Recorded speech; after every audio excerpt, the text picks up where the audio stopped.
사도행전 19장 21절서부터 41절 나눕니다.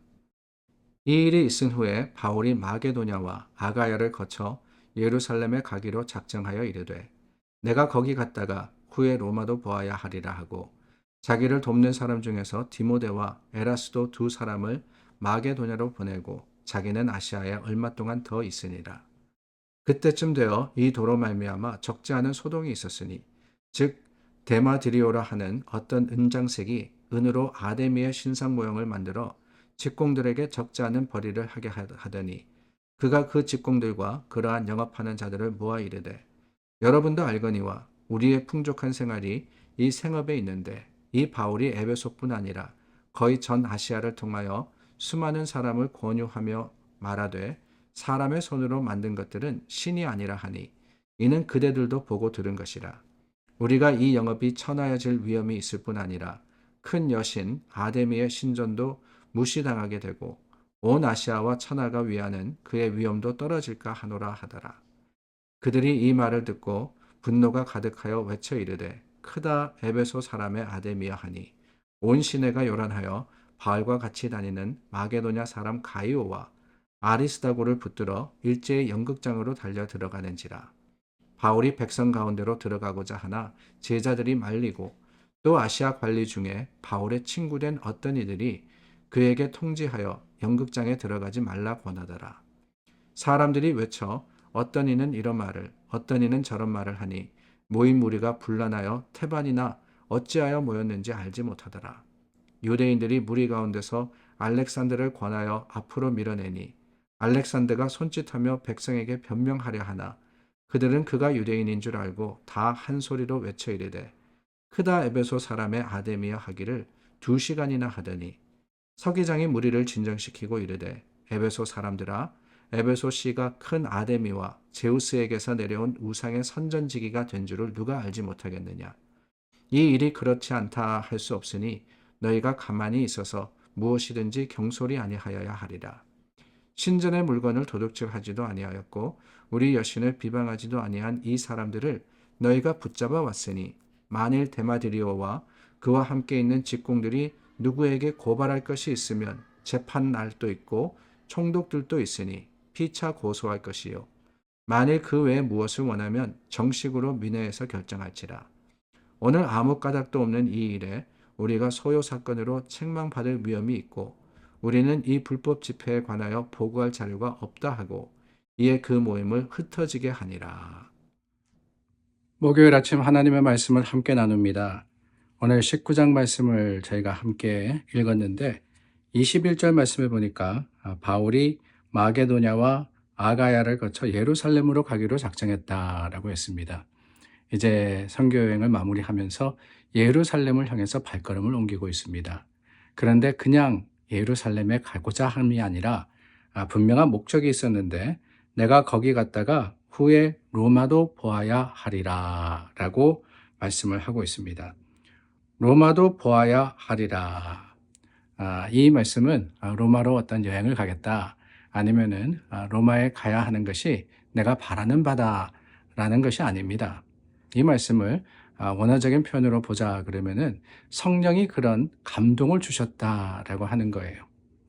바울이 로마로 가고자 했던 것, 우리는 잘 알고 있습니다. 그곳에서 복음을 전하기 위해서입니다. 그런데 그 복음에 대한 사명을 바울 자신이 스스로 다짐하거나 스스로 결심한 것이 아니라 성령의 인도와 성령의 역사를 통해서 바로 그 사명을 받았다라고 하는 거예요. 그래서 우리가 사도행전을 나누면서 여러 번 반복해서 기억하고 또 나누었더랬습니다. 뭐냐? 사도행전은 성령행전이다라고 말입니다. 성령의 인도하심을 따라서 그 성령이 뜻하시는 바를 따라 행하는 것, 그게 바로 오늘 우리의 사명이자 또한 말씀을 통해서 보여주시는 하나님의 뜻과 계획이 아닌가 하는 생각이 듭니다. 그 유명한 로마를 향해서 가는 바울의 마지막 여정, 그 여정이 여기서 시작되었다라는 말씀을 우리가 19장 말씀을 통해서 보게 되고요. 계속해서 이 에베소라는 곳에서 일어나는 일을 기록을 하고 있습니다. 적지 않은 소동이 일어났다 그랬습니다. 간단하게 말씀을 드리면은 메레드리오라 하는 은장색이 그랬죠. 은장색이라는 사람은 뭐냐? 은으로 된 장식구를, 그러니까 그 당시에 뭐 신상이나 아니면은 여러 이 뭐 오늘날로 이야기하면은 여러 이 뭐라 그럴까요? 이렇게 목상 같은 것, 이런 것들을 은으로 만드는 사람을 은장색이라고 합니다. 그런데 많은 사람들이 신상 모형을 사지 않게 되었는데, 그게 왜 그러느냐? 바울의 말씀을 듣고는 예수 그리스도를 믿었기 때문이었다라고 하고 있죠. 그래서 자신에게 이 해가 되니까 자신만이 아닙니다. 은장색 여러 사람들과 또 그 외의 사람들을 소동해서 이 바울 일행을 참 어렵게 한 일, 그게 바로 에베소에서 일어났습니다. 그런데 그것이 어떻게 해결이 됩니까? 오늘 말씀해 보니까 서기장 한 사람이 이 무리를 진정시켰다라고 하고 있죠. 35절입니다. 서기장이 무리를 진정시키고 이르되 에베소 사람들아, 에베소, 거기서 이 서기라는 것은 오늘날로 이야기하면은 여러 문서를 관리하는 사람입니다. 그러니까 지도력이 있는 사람이라고 할 수 있겠죠. 근데 그 사람이 일어나서 자초지종을 이야기하는데 뭐라 그러느냐? 다름이 아닙니다. 우리가 이 모든 것들을 통해 가지고 점차적으로 일어나는 일의 결과를 보면은 이게 옳은지 아닌지 알 수 있겠지 않겠느냐. 그러니까 우리가 소동할 필요가 없다라고 했던 것이지요.